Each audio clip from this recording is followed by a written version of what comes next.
कहानी की शुरुआत में मास्टर अपने लोगों के साथ में मिलकर एक रिचुअल परफॉर्म कर रहा था। उसके लोगों ने चायू को एक बड़ी सी घंटी से बांध रखा है। मास्टर ने मंत्र पढ़ना चालू किया तो उसके लोग बड़ी सी घंटी बजाने लगे। चायू की पत्नी मास्टर के पास पहुंची। मास्टर कहने लगा, तुम्हारे पति के अंदर ड्रैगन है। जैसे ही उसने मंत्र पढ़े तो वह जोर से चिल्लाने लगा। वहाँ पर मौजूद सारे लोगों ने अपने कान बंद कर लिए और वह बड़ी सी घंटी उसके ऊपर गिरा दी। मास्टर ने उसकी पत्नी को पास में नहीं जाने दिया। वो कहने लगा, मुझे ड्रैगन को पकड़ने के लिए तुम्हारे पति के शरीर में जाना होगा। वहाँ हम लोग देखते हैं उस घंटी के ऊपर पंजे के निशान बन गए थे। वहाँ पर सारे लोग भागने लगे। मास्टर घंटी के पास पहुंचे, उस पर हाथ रखा और ड्रैगन को पकड़ने के लिए चले गए। वो ड्रैगन को देखकर दंग रह जाते हैं। वो उसके पास जाकर अपने मंत्रों से उसे बस में करने की कोशिश करने लगे, लेकिन तभी वो ड्रैगन जाग गया। उसने मंत्रों के बंधन को तोड़ दिया। जैसे ही मास्टर ने अपना हाथ धरती पर रखा, नुकीले चट्टानें ड्रैगन को पकड़ने की कोशिश करने लगी। चट्टानों के बीच में फंसकर ड्रैगन बहुत जोर से चिल्लाने लगा और चट्टानों को तोड़कर बाहर आ गया। मास्टर और उसके साथी खुद को बचाने के लिए वहाँ से भागने लगे। ड्रैगन उड़ता हुआ चायू की पत्नी के पास गया और फिर वहाँ से गायब हो गया। चायू की पत्नी ने वहाँ पर जाकर देखा तो उसका पति बेहोश पड़ा था। वहीं दूर से एक आदमी ने उन लोगों की फोटो निकाली। फिर हम लोग यूटोंग को देखते हैं। वह उस फोटो खींचने वाले से पूछ रही है कि वो ड्रैगन कहाँ गया। वह बताता है कि उस दिन से उस ड्रैगन को किसी ने नहीं देखा। वह यूटोंग को चायू की हर साल की खिंची हुई फोटो दिखाता है, जिसे देखकर यूटोंग हैरान रह जाती है। फोटोग्राफर ने उसे बताया कि इस आदमी के अंदर ड्रैगन है, इसलिए इसकी उम्र नहीं बढ़ती। जब चायू सुअर से बात कर रहा था, यूटोंग उससे मिलने पहुंची। उसने उसकी एक फोटो निकाली। उसकी खबर को पेपर में छपवा दिया कि एक आदमी है जो कभी बूढ़ा नहीं होता, उसके अंदर ड्रैगन रहता है। वहाँ पर जब प्रोफेसर बेई आए तो रिपोर्टर उनसे पूछने लगी, आपका कम उम्र करने वाली दवाई का क्या हुआ। बेई के साथ ही यू ली ने कहा, अभी हम लोग उस पर काम कर रहे हैं। रिपोर्टर कहने लगे, आप लोग हर बार यही बात कहते हैं। बेई उसके साथ में अंदर चला गया। यू ली कहने लगा, हमने एक आदमी पर एक्सपेरिमेंट किया था। वह एक हफ्ते तक तो ठीक रहा, लेकिन उसके बाद में उसके शरीर में अजीब से बदलाव होने लगे। जब वी उसके पास में गया तो वह ज़ॉम्बी की तरह बिहेव कर रहा था। उसने यू ली से कहा, इसकी डोज को दुगना कर दो, मैं इसकी एक स्टेबल दवा बनाना चाहता हूँ। जब वी ऑफिस में पहुंचा तो उसकी बेटी वहाँ पर इंतजार कर रही थी। उसने अपने बाबा को वह खबर दिखाई जो उसने पेपर में छपवाई थी। खबर को देखकर वी हैरान रह गया। वो उससे कहने लगा, क्या तुमने इस इंसान को सच में देखा है। यूटेंग ने कहा, हाँ पापा, ये क्यान डेंग टाउन में है। उधर हम लोगों को क्यान यू की टीम दिखाई गई, जहाँ क्यान यू अपनी टीम से कह रहा है हम लोगों को बाबाई पर्वत चलना है ड्रैगन को पकड़ने के लिए, क्योंकि जिसके पास भी ड्रैगन का खून होता है वह कभी बूढ़ा नहीं होता। मोटू कहने लगा, अगर हम उस ड्रैगन को पकड़ लेंगे तो बहुत सारा पैसा कमा सकते हैं। वे सारे लोग मुस्कुराते हुए कहने लगे, हम लोग उस पर्वत पर चलने के लिए तैयार हैं। उधर क्यान डेंग टाउन में बेई का साथी यू ली पहुंचा, जहाँ पर लोग चायू को मार रहे थे क्योंकि उसने उन लोगों के सुअरों को भगा दिया था। उसकी पत्नी जिया उनके पास गई और कहने लगी, मेरे पति को छोड़ दो। दो औरतों ने उसकी पत्नी को पकड़ लिया और कहने लगी, तुम्हें पता है ना ये 20 सालों से बूढ़ा ही नहीं हुआ,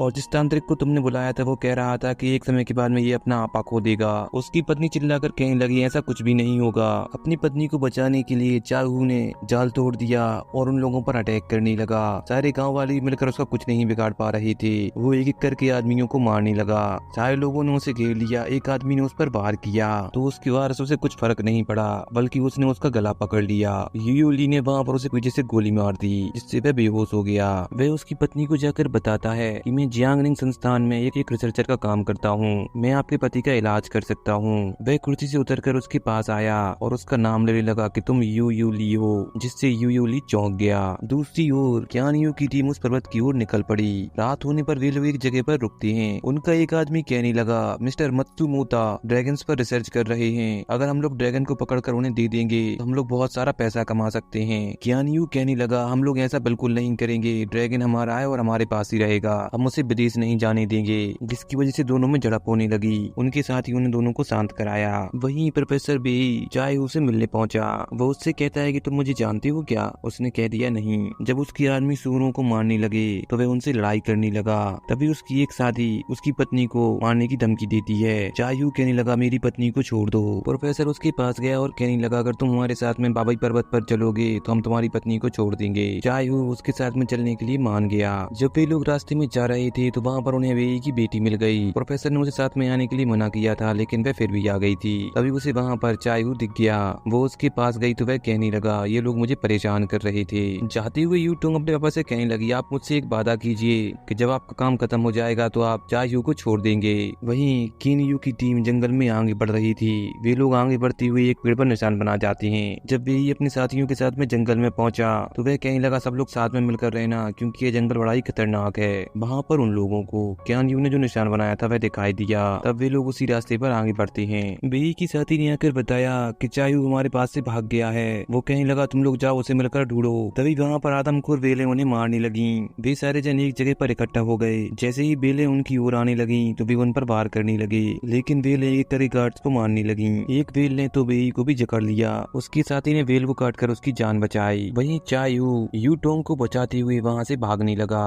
बेलें उनका पीछा कर रही थी। उसने यू टोंग को एक जगह पर बैठा दिया और उसकी चोट पर मलहम लगाई। यू टोंग उसकी मदद करने के लिए थैंक्स कहती है। जब वे दोनों अपनी टीम को पुकार रहे थे तो आगे जाते ही चायू गिर गया। वहाँ पर उसे एक राशि चक्र दिखाई दिया। इतने में वहाँ पर प्रोफेसर बेई अपने साथियों के साथ आ गया। वो चायू को मारने लगा, कहते हुए कि तुमने भागने की जरूरत कैसे की। यू टोंग पास में और कहने लगी पापा इसने मेरी जान बचाई थी। तब उसने चायू को छोड़ दिया। उन लोगों को वहाँ पर एक रास्ता दिखाई दिया। वे सारे लोग उसके अंदर चले गए। प्रोफेसर कहने लगा कोई भी दीवारों को मत छूना। आगे जाने पर उन लोगों को एक बहुत बड़ी मूर्ति दिखाई दी। यू ली ने मूर्ति की पूंजी से एक तीर निकाला, जिससे एक दरवाजा खुल गया। वे सारे लोग उसके अंदर चले गए। उधर किन यू की टीम को 5 दरवाजे दिखाई दिए। वे कहने लगा हम सभी लोग एक दरवाजे के अंदर जाएंगे। अंदर जाने पर सारे लोगों को एक राशि चक्र दिखाई दिया। वो पूछने लगा कि मोटू कहाँ पर है। जब वे लोग उसके पास पहुंचे तो उन्हें वहाँ से एक खाई दिखाई दी। उसने अपने साथियों से कहा जाकर उस राशि चक्र को घुमाओ, मैं यहाँ पर देखूंगा कि क्या हो रहा है। उसकी एक साथी को डम्बरा का फूल मिला। वह कहने लगा मैंने सुना है इसकी मदद से उम्र को कम किया जा सकता है। किन यू कहने लगा अगर हम लोग इसे बायोमेडिकल वालों को बेचेंगे तो अच्छा पैसा मिलेगा। वो आदमी कहता है हम ऐसा नहीं करेंगे, हम इसे मत्सुमोतो को बेचेंगे जिससे हमें बहुत सारा पैसा मिलेगा। इस बात को लेकर एक बार फिर से दोनों के बीच में लड़ाई होने लगी। तब उसने किन यू को धक्का दे दिया। उसे बचाने के चक्कर में उसकी छाती भी उसके साथ लटक गई। वह आदमी अपना हाथ छुड़ाकर उन दोनों को नीचे खाई में गिरा देता है। दूसरे साथ जाकर कहने लगा तुमने ऐसा क्यों किया, और फिर दोनों लड़ाई करने लगे। तब उस आदमी ने उसे खाई में गिरा दिया। मोटा कहने लगा मुझे मत मारो। तब वह आदमी कहता है तुम इस बारे में किसी को नहीं बताओगे, और दोनों वहाँ से बाहर की ओर आ गए। वहीं बेई ने चायू से पूछा क्या तुम राशि चिन्हों को पढ़ सकती हो। उसने कुछ भी नहीं कहा। जब यू टोंग उसके पास गई तो उसने कहा हाँ मैं पढ़ सकता हूँ। उसने जाकर बड़ी ही आसानी से राशि चक्र को खोल दिया, जिससे उन लोगों को नीचे जाने के लिए सीढ़ियां मिल गईं। वे लोग नीचे पहुंचे तो उन्हें वहाँ पर एक खम्मा दिखाई दिया। वहाँ पर यू टोंग फोटो खींचती हुई एक दरवाजे को टच कर देती है, जिससे वहाँ पर पत्थर की मूर्तियां चारों ओर घूमने लगीं और एक मैग्नेटिक फील्ड उत्पन्न हुई, जिससे उसकी सारी गन उसकी ओर खिंच गईं और वे लोग भी उसकी ओर खिंचने लगे। बेई ने बताया हम लोगों को बंदर वाली मूर्ति को खींचना होगा, इससे ये बंद हो जाएगी। तब उसका एक साथी उल्टा लटक कर जंजीर को बंदर की ओर फेंकता है और जंजीर को खींचने से वह बंद हो गई। वे लोग नॉर्मल हो गए। ऐसा होने पर वहाँ पर एक गेट खुल गया।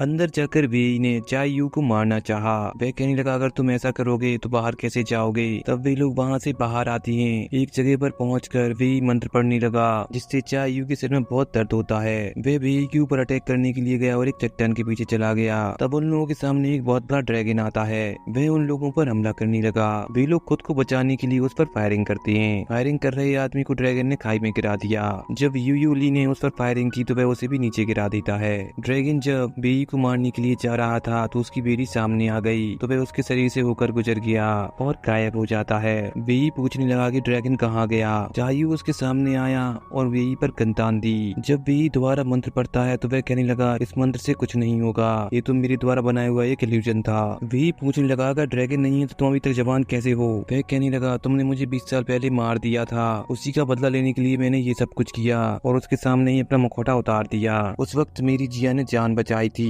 इतने में बेई की साथी ने चायू पर हमला कर दिया। वह उससे लड़ता हुआ उसे दूर फेंक देता है। बेई ने उसे इंजेक्शन लगाकर ज़ॉम्बी बना दिया। वह चायू पर हमला करने के लिए गई तो उसने गोली मारकर उसे मार दिया।